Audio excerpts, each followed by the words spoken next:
একটি দেশে কয়টি রাজধানী থাকে? বেশিরভাগ মানুষের উত্তর হবে একটি। তবে কোনো কোনো দেশে দুটি রাজধানীও থাকে। এমনকি বিশ্বে এমন এক দেশ আছে যেখানে এক বা দুই নয়, রাজধানীর সংখ্যা তিনটে, আর এই দেশটির নাম দক্ষিণ আফ্রিকা। তারাই বিশ্বের একমাত্র দেশ যাদের একই সাথে তিনটি আলাদা শহর রাজধানীর খেতাব নিয়ে আছে। আর এই শহর তিনটি হলো সে দেশের প্রিটোরিয়া, কেপটাউন এবং ব্লুমফন্টেন। দক্ষিণ আফ্রিকার তিনটি রাজধানী তাদের নিজস্ব অনন্য উপায়ে গুরুত্বপূর্ণ। কিন্তু কেন এবং কোন উপায়ে তিনটি রাজধানীর পথে হেঁটেছিল দক্ষিণ আফ্রিকা? শহরগুলো কিভাবে অবদান রেখেছে দেশটির উন্নয়নে, জানাবো বিস্তারিত।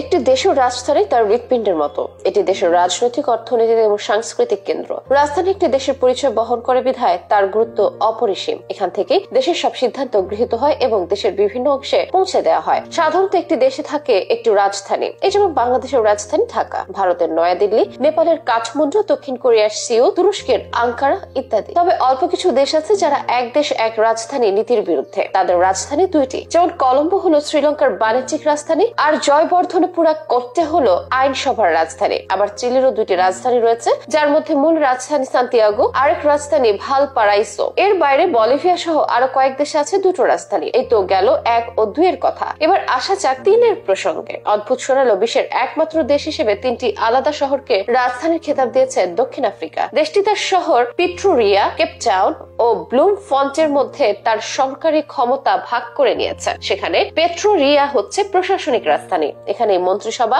রাষ্ট্রপতি সহ দক্ষিণ আফ্রিকার সরকার নির্বাহী শাখার কর্তাদের বাড়ি। শহরটি সরকার এবং বিদেশি দূতাবাসের অনেক বিভাগের আয়োজন করে। জোহানেসবার্গ শহরের কাছে গাউতেং প্রদেশের দেশের উত্তর পূর্বে এটি অবস্থিত। অন্যদিকে কেপটাউন হচ্ছে দক্ষিণ আফ্রিকার আইন বিভাগীয় রাজধানী। দেশের পার্লামেন্ট অর্থাৎ আইনসভা এই শহরে অবস্থিত। এটি দক্ষিণ আফ্রিকার জনসংখ্যার দিক দিয়ে দ্বিতীয় বৃহত্তম শহর। অন্যদিকে দক্ষিণ আফ্রিকার বিচার বিভাগীয় রাজধানী হচ্ছে ব্লুমফন্টেন। সে দেশের সুপ্রিম কোর্ট এই শহরে অবস্থিত। এর নামের অর্থ ফুলের ফোয়ারা এবং শহরটি বার্ষিক মাউঙ্গং রোজ ফেস্টিভ্যালও আয়োজন করে, যে কারণে শহরটিকে গোলাপের শহর হিসেবে উল্লেখ করা হয়। প্রশ্ন হলো, কেন এই দেশের রাজধানী তিনটি? দক্ষিণ আফ্রিকার এই ব্যতিক্রমী ব্যবস্থার কারণ হিসেবে বলা যায় দেশটির ইতিহাস এবং বিভিন্ন জনগোষ্ঠীর মধ্যকার সম্পর্ক। দেশ গঠনের সময় বিভিন্ন জনগোষ্ঠীর স্বার্থ সংরক্ষণের জন্য মূলত এই ব্যবস্থা গ্রহণ করা হয়। দক্ষিণ আফ্রিকার ইতিহাস জটিল এবং বহুমাত্রিক। সেখানকার বিভিন্ন জনপদের সংগ্রামের প্রভাব দেশের রাজনৈতিক গঠনে পড়েছে। তিনটি রাজধানীর ধারাটি এই জটিল ইতিহাসের প্রেক্ষাপটে গড়ে উঠেছিল। তাছাড়া দক্ষিণ আফ্রিকা একটি বিশাল দেশ, আর তিনটি রাজধানী দেশের বিভিন্ন অঞ্চলে অবস্থিত। ফলে দূরবর্তী অঞ্চলের মানুষও সরকারের সাথে সহজে যোগাযোগ করতে পারে। মোট কথা, দক্ষিণ আফ্রিকার তিনটি রাজধানী ব্যবস্থা একটি অনন্য এবং জটিল রাজনৈতিক ব্যবস্থা। এর ফলে দেশটিতে বিভিন্ন জাতি, ভাষা ও সংস্কৃতির মানুষেরা প্রতিনিধিত্ব করতে পারে। দেশের বিভিন্ন অঞ্চলের রাজধানী স্থাপনের মাধ্যমে দেশের ভৌগোলিক বৈচিত্র্যকে